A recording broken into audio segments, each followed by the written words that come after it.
Bandwidth for this podcast is brought to you by CacheFly at CACHEFLY.com.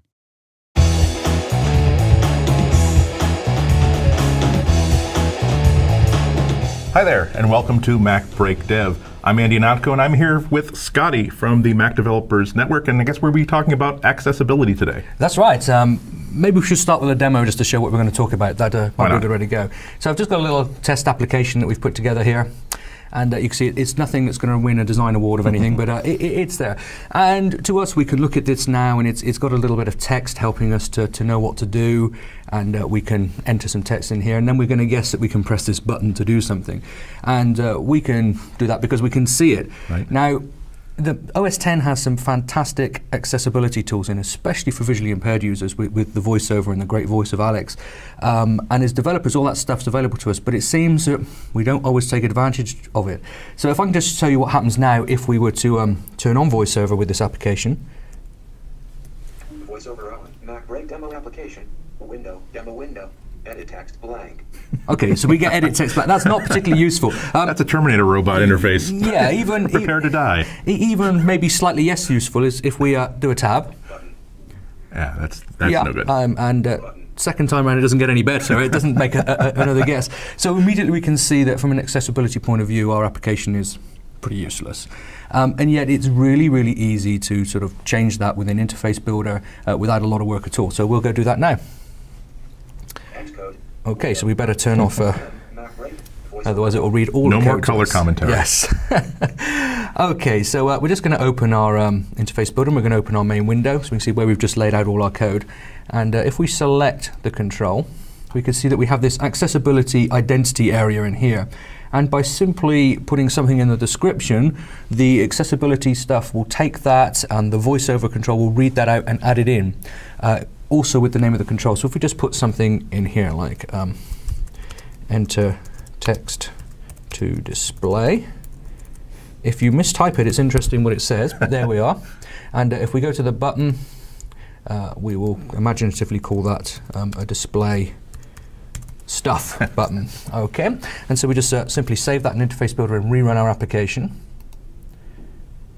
And now if I just turn back on voiceover again using function command and F5.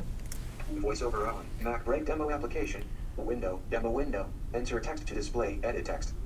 So now it's given what we put in there as a description, plus the type of control that it's in, so that the user can understand that this is a text control, or if we just tab, display stuff button. It displays stuff, and the buttons so that the user knows the buttons to be pressed. Right. Now, it's still kind of hard for me to understand. He's talking so fast. Is that the responsibility of the developer to adjust how that gets read, or?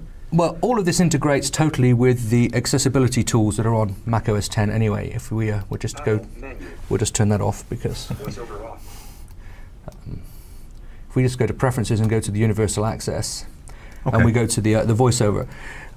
Everything can be set up there, and it's machine-wide. So someone who was setting up their machine for accessibility purposes would just go through this once. They would set and the things user would up, dial it up the way he likes it or she likes it. And our application will obey any rules that they've put in here.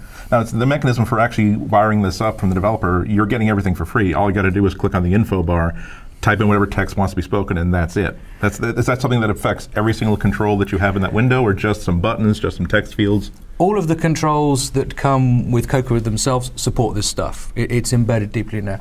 It does become a little bit more of a problem if you start to develop your own controls. You need to allow for it yourself. And the whole accessibility framework can go a lot deeper than this, and you can dig in a lot deeper. But yeah, with just actually a little bit of work, you can get a long way towards achieving the goal that you're after without really ever having an excuse not to do it. Now, how do you control what order in which these things get spoken? I mean, if I'm looking at this just as a visual presentation, maybe I see the window first, maybe I see the text box first. Do you get to decide how this thing gets described via audio, or is it all come down to having a good interface to begin with that could be, the natural order of flow of these user interface elements are just going to make sense whether you're looking at it or whether you're being read to it? This is a good point. I mean, the order that controls are moved between, you have control over an interface builder, and you can say that when we tab, we go to this control and that control.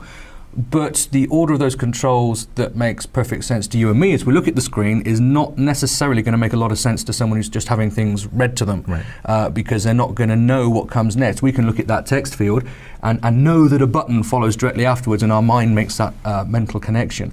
So actually this is more of a design issue about thinking this through when you're laying out your interface builder about, if I couldn't see this and it was being read to me, would the order I'm making these controls still make sense? So I think technically everything is there just as it would do for laying out any application, but it does require just taking a step to one side and thinking about this from a slightly different angle. Yeah. I mean, you're automatically, you're already sort of inspiring me to go back to my own Xcode projects and turning on this feature just so I can hear my own interfaces read to me and say, if I were a little boy sitting in bed having this story read to me, would I understand what's going on with this interface? Yeah, it's a great thing. There is currently a challenge out there for as many developers as possible to have their applications as fully accessible by the end of 2009, and I think it's a great challenge that's been put out there by a guy called Martin Pilkington. And personally, the more developers that take that up, especially even if it's only to go this far, is going to make the Mac an even better place. Yeah. And it's a great investment too, because all you got to do is wire this up. Well, not even wire it up. You'll fill in these text blanks once, and then it will work with not only the current technologies, the future Apple technologies, and I guess the future assistive devices that may come along that are wired to take advantage of these spoken cues. And even a fairly complex application, you could do this much in a couple of hours. Awesome. Well, we've been speaking with Scotty from the Mac Developer Network. Where else can people read your luminaries, your gems of perfect truth, beauty, and wisdom? Well, I don't know if they exist, but if they want to know what I actually say, then www.macdevelopernetwork.com. Everything will be there. Awesome. Thank you. This has been Mac Dev Weekly. Thanks for watching.